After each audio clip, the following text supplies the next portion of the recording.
राजनीति के बारे में नहीं सोच रहा हूँ। मैं बस इतना ही सोच रहा हूँ कि बिहार का भला करने के लिए जो भी राजनीतिक पार्टियां आगे आएंगी, हम लोग जो है खुल के सपोर्ट करेंगे उस पार्टी को, इसलिए कि बिहार का भला करना जरूरी है। आप राजनीति में अपनी किस्मत आजमा चुके हैं ना मनीष? भविष्य बर्बाद हो जाएगा। आप राजनीति में अपना कदम जमाने की कोशिश कर चुके हैं कि नहीं सर?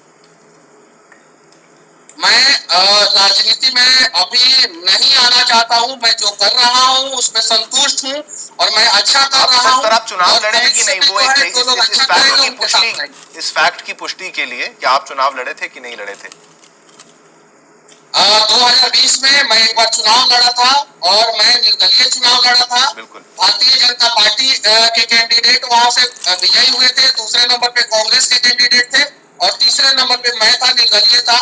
लेकिन 2020 की बात है, अभी 2023 है। उसके बाद से हम लोगों ने सोचा कि नहीं, हम जिस भी रूप में रहे उस रूप में हम बिहार के लिए आवाज उठाएंगे और बिहार की समस्याओं को दिखाएंगे। और आज मैं जो बिहार की समस्याओं को दिखा के समाधान करवाने का प्रयास कर रहा हूँ उसमें मैं संतुष्ट हूँ। तो आपको वोट्स भी काफी अच्छे मिले थे, 9000 से ज्यादा आपको वोट उसमें मिले थे। तीसरे नंबर पे आए, कोई बात नहीं। तो फिर से आप एक बार दोबारा कोशिश नहीं कर सकते? क्योंकि आपका पत्रकारिता का जो ढंग है वो सीधा प्रहार करने वाला है। आप सीधा प्रहार करते हैं, मुद्दों को उठाते हैं। अच्छी बात है, पत्रकारिता में ये उसूल है कि आपको मुद्दों को उठाना है, गरीबों की आवाज आप उठाते हैं। इसकी भी मैं तारीफ करता हूँ कि पटना में मासूम के इलाज के लिए आपने क्राउड फंडिंग भी की थी। जरा दर्शकों को उसके बारे में भी आप बताएं, करोड़ों रुपया आपने जोड़ा था।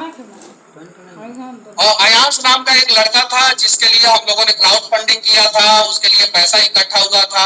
उसके अलावा बहुत सारे लोगों को मैं डोनेट करता हूँ। मैं महीना में जितना भी कमाता हूँ यूट्यूब से उसका 25 से 30% हर महीना डोनेट कर देता हूँ। मैं बिहार के सरकारी स्कूलों में कंप्यूटर लगवा रहा हूँ, 25 से ज्यादा कंप्यूटर लगवा चुका हूँ। अगर सरकार FIR नहीं किया होता मेरे ऊपर तो अभी तक 25 और कंप्यूटर लगवा चुका होता बिहार के सरकारी स्कूल में। किसी का स्वास्थ्य के लिए अगर पैसे की जरूरत पड़ती है, मेरे से जितना होता है मैं मदद करता हूँ। कोई मजदूर अगर हाथ काट लेता है और उसको इलाज के लिए जरूरत पड़ती है तो वहां पे पैसा देता हूँ मैं। और मैं रिक्शा वाले को पैसा देता हूँ। मैं अगर कोई सिंगर जो है उभरता हुआ है तो उसके लिए मोबाइल खरीद के दे देता हूँ। और यही सब काम जो है नेताओं को पसंद नहीं आता है, इसलिए परेशान करते हैं नेता वहाँ के मुझे, और इसलिए मेरे ऊपर जो है FIR होता है। मनीष जी, एक रिक्शा वाला था, उससे आपका कोई वाकया था, क्या बात थी? वो भी काफी चर्चा में आई थी। एक रिक्शा वाले थे जो कमाल के टैलेंटेड कलाकार थे, जिनके पास कोई मोबाइल नहीं था। वो रिक्शा चलाते थे और अपना टैलेंट जो है सड़क पे कभी कभी दिखाते थे। किसी मीडिया वाले ने रिकॉर्ड किया उनका टैलेंट, उसके बाद से वो टैलेंट मेरे पास आया, मैंने देखा और मुझे लगा कि इनकी मदद की जानी चाहिए और मैंने एक मोबाइल खरीद के दिया। वो अमिताभ बच्चन, मिथुन चक्रवर्ती और बहुत सारे बॉलीवुड के कलाकारों का मिमिक्री करते थे। मैंने बोला कि ये मोबाइल लीजिए, मिमिक्री कीजिए, वीडियो बनाइए, यूट्यूब पे डालिए और अपनी जिंदगी बदलिए।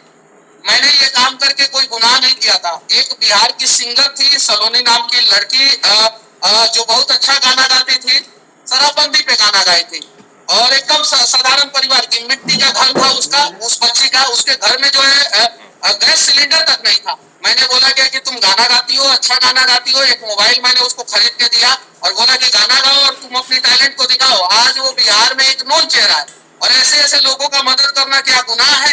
एक बच्चा मुझे सड़क के किनारे दिखता है बिना चप्पल का और लीची बेच रहा होता है, मैंने उसका मदद किया।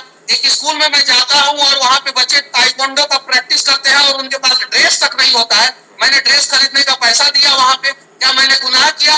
और ये सब करना जो है भ्रष्ट लोगों के नजर में गुनाह हो सकता है, बिहार के लोगों के नजर में नहीं। इसलिए बिहार के लोग मुझे प्यार करते हैं और भ्रष्ट लोग मेरे से नफरत करते हैं। आप कह रहे हैं आपसे जो लोग नफरत करते हैं वो भ्रष्ट हैं, पर यही तो दिक्कत है कि बार बार जब आप राजनीति में अगर आप कदम ना भी रखें, आप आरोप किसी राजनेता पे लगाएं तो विपक्ष तो यही कह देता है कि शायद ये विपक्ष के साथ तालमेल के साथ ही हम पर ये हमला किया जा रहा है। जी न्यूज़ का अगर कोई पत्रकार हाथों में माइक लेके सड़क पे खड़ा है और उसके आंखों के सामने किसी भी प्रकार का गड़बड़ी हो रहा है तो वो माइक उसके लिए तलवार बन जाता है कि नहीं? और माइक के दम पे जो है वो आवाज उठाता है कि नहीं, कहता है कि नहीं कि यहाँ पे गड़बड़ी हो रहा है। जी न्यूज़ के पत्रकार जो है वो बॉर्डर पे चले जाते हैं। क्या जरूरत है बॉर्डर पे रिपोर्टिंग करने के लिए, लेकिन बॉर्डर से हमारे देश के जवानों की स्थिति दिखाते हैं कि नहीं? जी न्यूज़ के पत्रकार खेतों में चले जाते हैं। क्या जरूरत है खेत में जाने के लिए, किसानों की बात करने के लिए, लेकिन जी न्यूज़ के पत्रकार जाते हैं कि नहीं जाते हैं? जी न्यूज़ के पत्रकार उत्तर प्रदेश में अगर कहीं बुलडोजर की कार्रवाई होती है तो वहां पे भी आवाज उठाते हैं, पश्चिम बंगाल में भी जाते हैं, केरल में भी जाते हैं। सेम काम मैं भी करता करता हूँ, लेकिन हम लोग जो है हमेशा ग्राउंड लेवल पे रहते हैं, इसलिए कुछ लोगों को खटक जाता है। हम पत्रकार हैं और पत्रकारों का दायित्व होता है कि कहीं भी गड़बड़ी हो रही है आवाज उठाए। बस आवाज उठाने का तरीका किसी का और होता है, किसी का और होता है। आरोप तो आप लोगों पे भी लगता है, आप लोग इतना निष्पक्षता के साथ और ईमानदारी के साथ रिपोर्टिंग करते हैं, लेकिन कोई टुटपुजिया आदमी आता है और बोलता है गोदी मीडिया है। कैसे गोदी मीडिया बोल दिया? आरोप ठीक है, वो किसी को कुछ बोलता है, उससे कोई कितना मेहनत करता है, या जी न्यूज कितना मेहनत करता है देश को बचाने के लिए, ये कोई नहीं चाहता। हर मीडिया चैनल, मनीष, वो मैं आपको भी बताना चाहता हूँ, आरोप किसी पर कुछ भी लगाए जाएं, लेकिन हर जो मीडिया चैनल है उसका एक ही कर्तव्य होता है, वो गरीबों की आवाज उठाते हैं, जनता की आवाज उठाते हैं, लोगों की आवाज उठाते हैं, जो सच है उसको प्रस्तुत करते हैं, उसको लोगों को, दर्शकों को कैसे लेना है, किसको कैसे लेना है, वो जाने।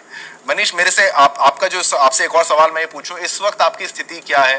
क्या आप परेशान हैं? क्या आप दुखी हैं? क्या आपको कोई तंग किया जा रहा है, या फिर आपकी स्थिति क्या है इस वक्त? लोग ये भी जानना चाहेंगे कि आप पर जो भी आप पर सबसे कठिन काम 3 लोग करते हैं। एक देश के बॉर्डर पे खड़ा हुआ जवान जो जानता है कि कभी भी गोली मेरे सीने में लग सकता है, लेकिन देशवासी जो है शांति से रहे, वो इसलिए बॉर्डर पे खड़ा रहता है। दूसरा, इस देश का किसान जो खुद भूखा रह जाता है, लेकिन धरती का सीना चीर के जो है अनाज उग जाता है।